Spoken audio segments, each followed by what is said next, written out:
안녕하십니까?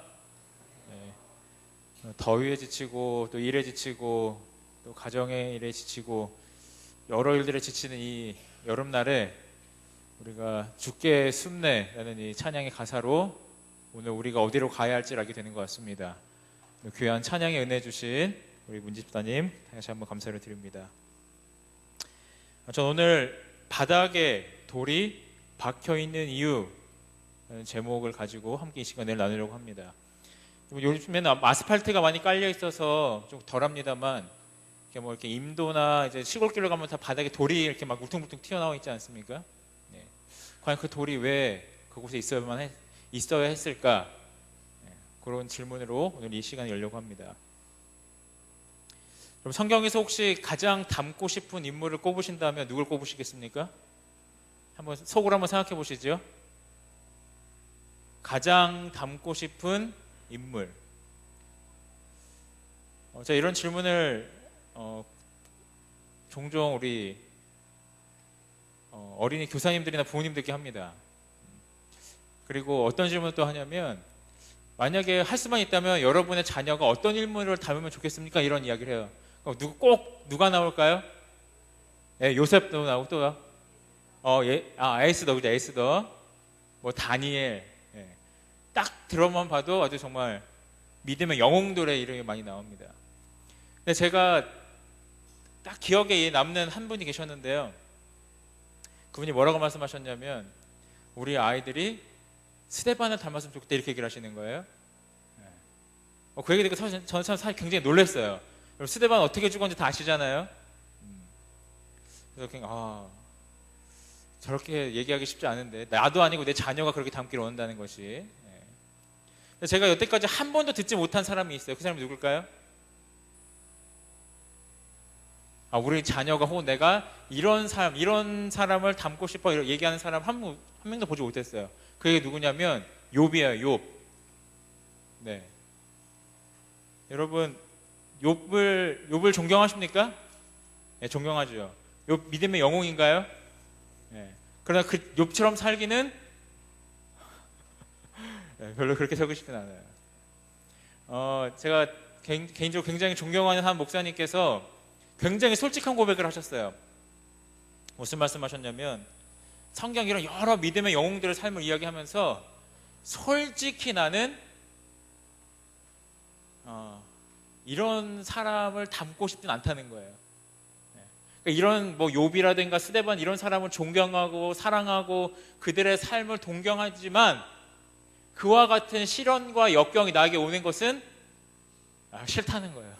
솔직히 성경의 주인공을 따라가고는 싶지만 성경의 주인공이 되기는 싫다는 것이죠. 참 솔직한 고백입니다. 그죠? 여러분도 어떻게 좀 공감이 되시나요? 성경에 보면은요, 이런 솔직한 고백이 나옵니다. 한번 같이 좀 읽어보실까요? 시편 73편에 있는 말씀인데요. 같이 읽어보겠습니다. 시작. 하나님이 참으로 이스라엘 중 마음이 정결한 자에게 선을 행하시나 나는 거의 넘어질 뻔하였고 나의 걸음이 미끄러질 뻔하였으니 이는 내가 악인의 형통함을 보고 오만한 자를 질투하였음이로다. 그들은 죽을 때에도 고통이 없고 그 힘이 강건하며 사람들이 당하는 고난이 그들에게는 없고 사람들이 당하는 재앙도 그들에게는 없나니 항상 평안하고 재물은 더하도다. 나는 종일 재난을 당하며 아침마다 징벌을 받았도다. 내가 어쩌면 이를 알까 하여 생각한즉 그것이 내게 심한 고통이 되었더니. 지금 이 시편 기자가 하는 얘기가 뭡니까? 하나님 믿는 사람보다 믿지 않은 사람이 더 뭐하다는 거예요? 잘 나간다는 거예요.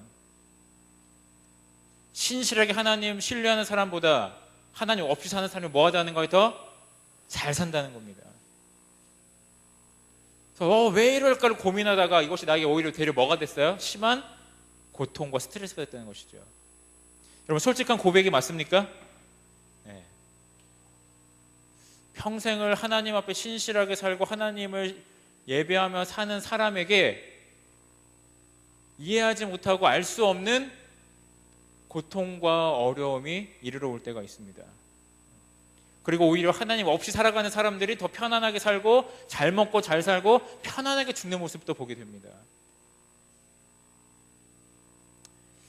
여러분, 그렇다면 왜 그리스도인에게 시련이 더 많이 다가오는 것만 같을까요?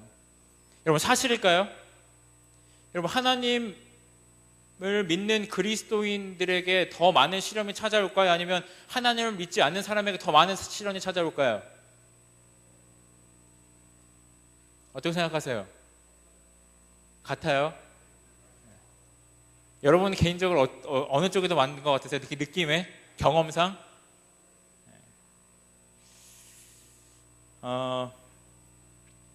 야고보서에 보면은요, 이런 말씀이 있습니다. 같이 읽어볼까요? 시작.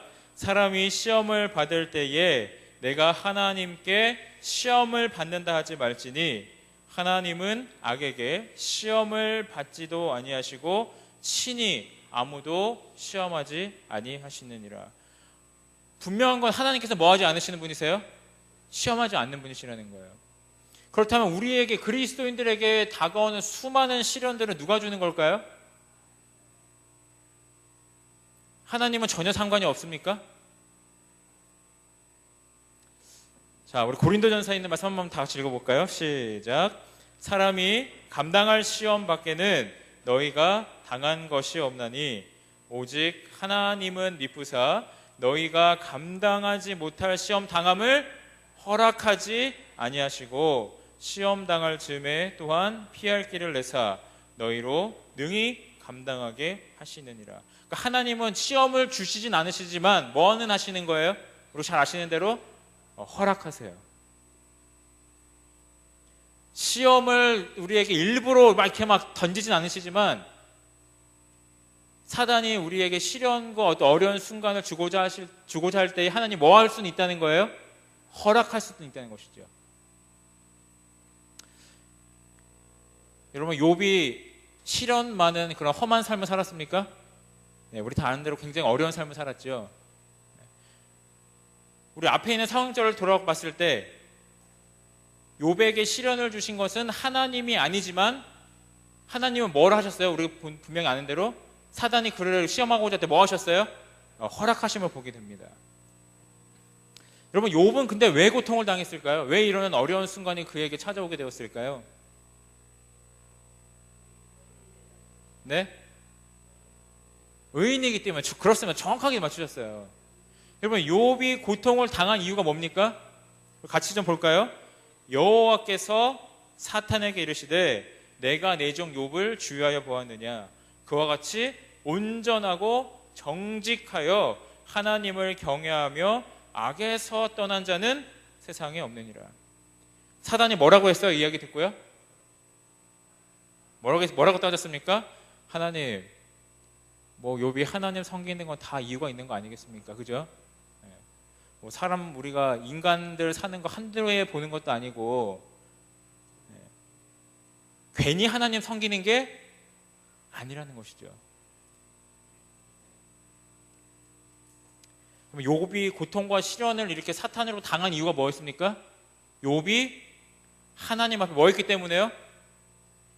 온전하고 정직하고 하나님을 경외하며 악에서 떠난 삶을 살았기 때문에 뭐 했어요? 시험을 받았어요. 누구로부터요? 사단으로부터요. 만약에 바꿔서 얘기하면 욥이 만약에 적당히 살고 적당히 하나님 섬기고 그냥 아니면 아예 하나님 없이 사는 사람이었다면 사탄의 이런 시험의 대상이 됐을까요? 되지 않았을까요? 예, 욥이 그런 시험을 당할 이유가 없었어요.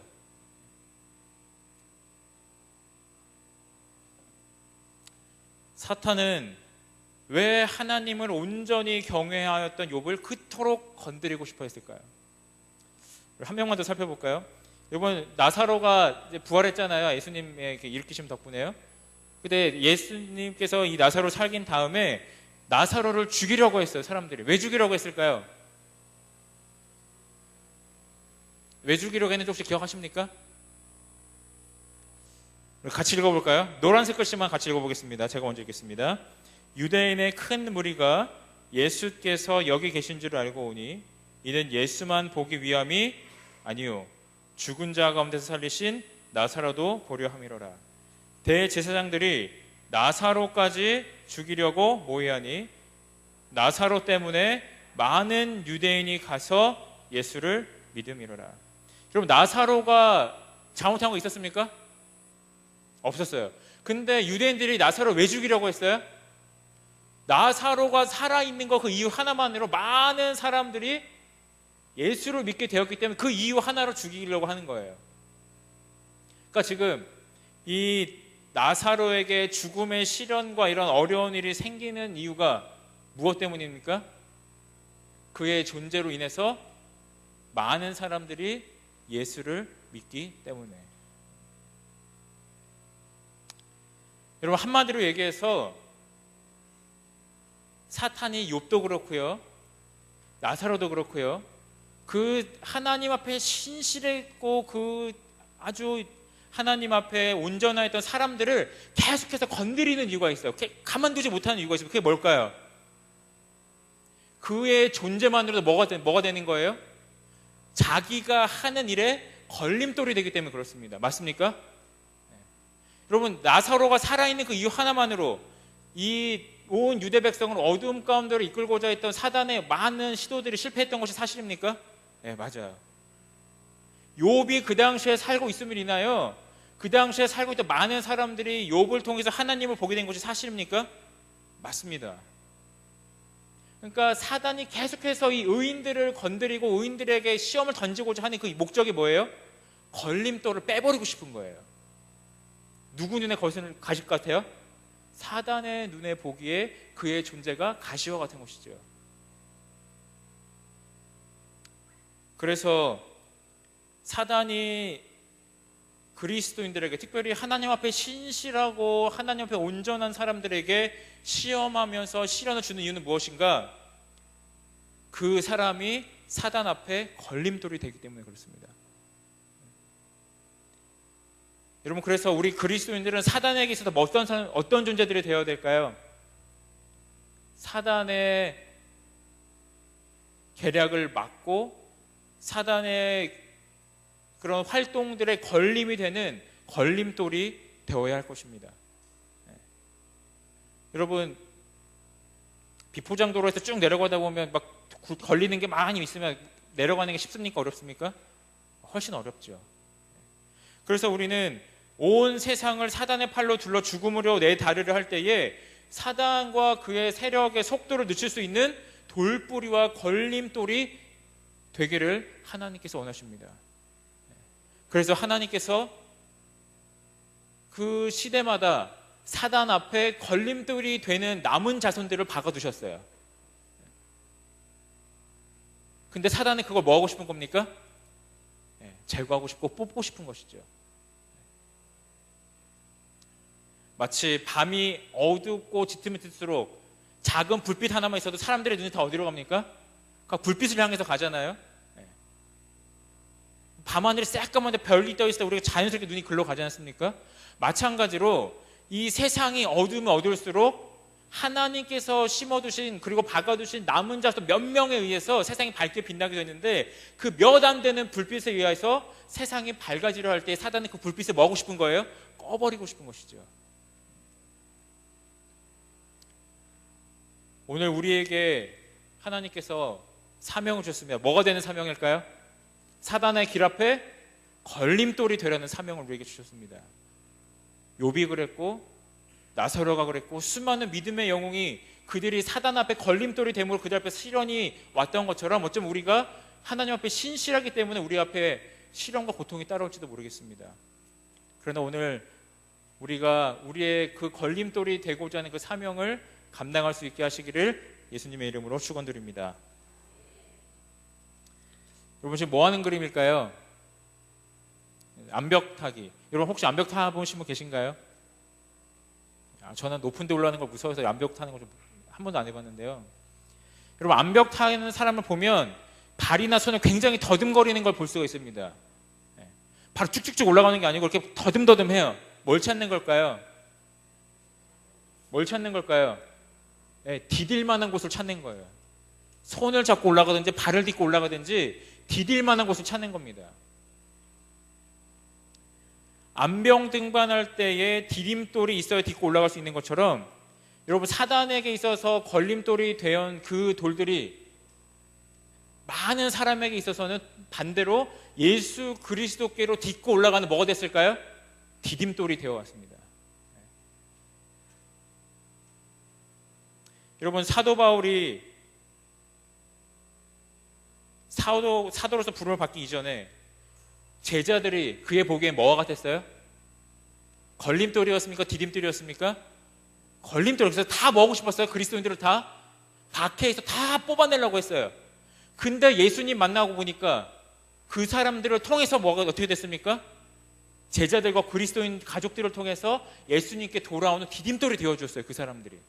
맞습니까? 우리 그리스도인들이 사탄에게는 걸림돌이 되고 하나님께로 돌아오고자 하는 많은 세상의 사람들에게는 디딤돌이 될 수 있으면 참 좋겠습니다. 그 디딤돌을 통해서 많은 사람들이 하나님께 돌아올 줄을 믿습니다. 여러분 이게 뭘까요? 이게 뭘까요? 배죠, 배. 배처럼 안 생겼나요? 여러분 혹시 배설이 해보신 분 계십니까? 예. 제가 중학교 때만 해도 그 학교 후문 담터 그쪽에 다 배밭이었어요. 사실 뭐 중학교 때까지 아니고 고등학교 때까지도 배밭이었던 것 같은데 하루는 자율학습을 끝내고 내려오는데 친구 한 명이 잠깐 기다리라는 거예요. 그러다 배밭에 쑥 들어가더니 뭘 갖고 왔을까요? 배를 2개를 따왔어요. 근데 배가 얼마나 컸던지 내가 저 혼자 그걸 다 먹지 못하고 버렸던 기억이 아직도 나요. 여러분 배설이할 때 이왕 서리하는 거 설익고 상처난 거 딸까요? 아니면 제일 맛있어 보이는 거 딸까요? 이왕 따는 거 제일 맛있는 거 따고 싶어요. 우리 혹시 꽃 꺾어서 따보신 분 계신가요? 이왕 따는 거 시들시들해서 곧 떨어질 것 같은 꽃을 따시나요? 아니면 가장 예쁜 꽃 따고 싶으신가요? 이왕 따는 거? 그리고 마찬가지로 사단도 이왕 누군가를 건드려서 넘어뜨려야 된다면 가만 냅둬도 죽을 것 같은 사람 건드리고 싶을까요? 아니면 밤하늘 별과 같이 빛나는 사람을 떨어뜨리고 싶어 할까요?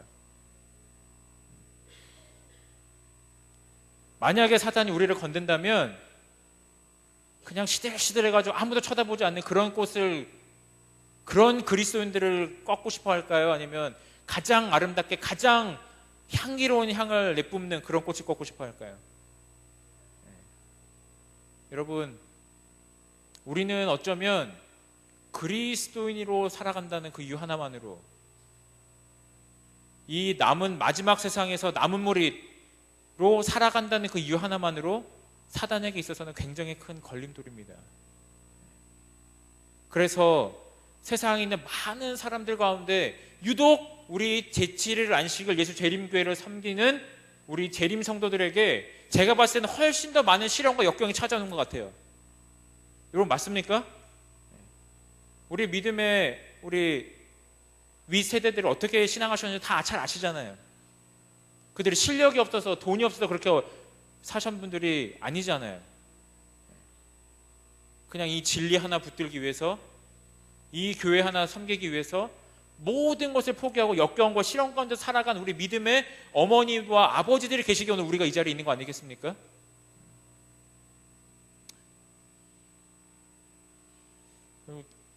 나사로의 그 뒷이야기를 보면 참 우리에게 큰 힘이 됩니다. 같이 좀 읽어볼까요? 시작. 그 이튿날에는 명절에 온 큰 무리가 예수께서 예루살렘으로 오신다는 것을 듣고 맞으러 나가 나사로를 무덤에서 불러내어 죽은 자 가운데서 살리실 때에 함께 있던 무리가 증언한지라. 바리새인들이 서로 말하되 볼지어다 너희 하는 일이 쓸데없다. 보라 온 세상이 그를 따르는도다. 여러분 이 말은 어떤 말입니까? 사탄이 걸림돌이 되었던 그 나사로를 뽑고자 했지만 뽑을 수 있다는 거 없었다는 거예요? 뽑지 못했다는 거예요. 여러분 사단이 오늘날 우리 재림 성도들이 눈에 가시처럼 보여져서 마지막 기별을 살아가고 외쳐야 우리 남은 무리들이 그의 눈에 가시처럼 보여서 뽑고자 할 때에 하나님께서 우리가 그의 향 뽑힐 수 있도록 그냥 두지 않으신다는 것이죠. 마지막 시대에 이렇게 이야기하고 있습니다. 이 세상 역사의 마지막 때에 사는 자들은 진리를 위하여 박해를 받는다는 것이 무엇을 의미하는지를 알게 될 것이다.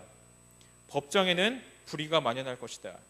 재판관들은 하나님의 계명에 충성된 자들의 이유에 귀 기울이기를 거절할 것인데 이는 그들이 넷째 계명을 지지하는 논증을 반박할 수 없음을 알기 때문이다.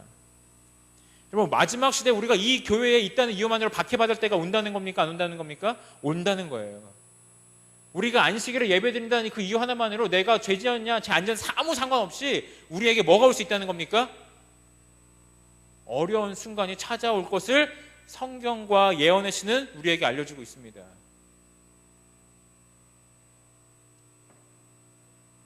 여러분, 그러나 참 감사한 것은 하나님께서 아무것도 아닌 바닥에 박힌 돌 하나로 어떤 일을 행하셨는지 다 기억하시죠? 같이 좀 읽어볼까요? 시작.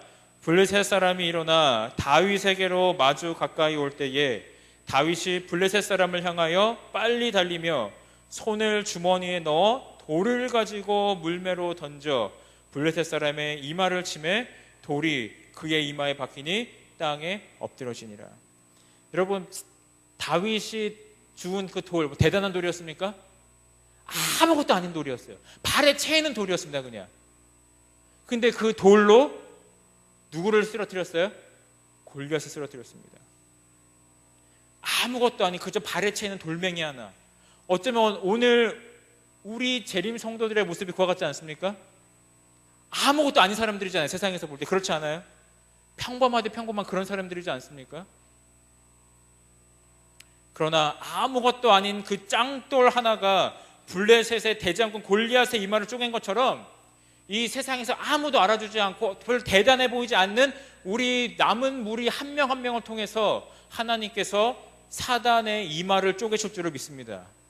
그리고 하나님께서 이 시대 안으로 우리의 힘으로는 절대 불가능하지만 하나님께서 그의 손에 든 이 작은 돌들 하나들을 통해서 이 시대 안으로 이 복음 사업을 마치실 것을 믿어 의심치 않습니다.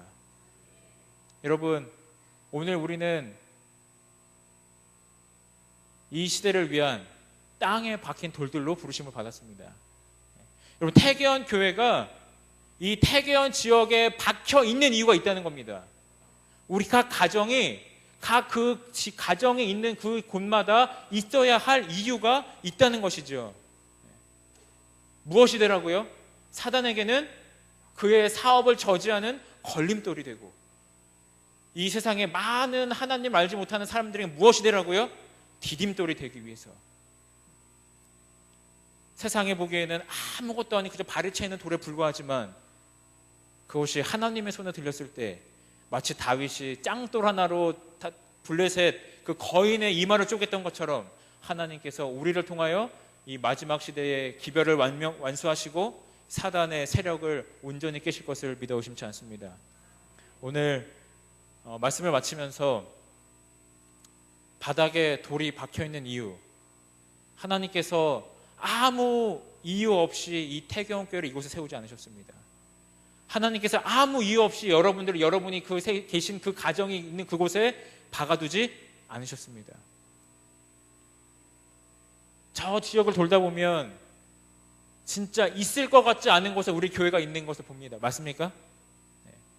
이번에도 그 장막공에 가서 이렇게 물건 때문에 이렇게 사러 여기저기 가는데 평생 들어보지도 못한 우리 재림교회가 거기 하나 서 있더라고요. 혹시 여러분 풍향교회 가보셨습니까? 저는 풍향교회 보고 깜짝 놀랐어요.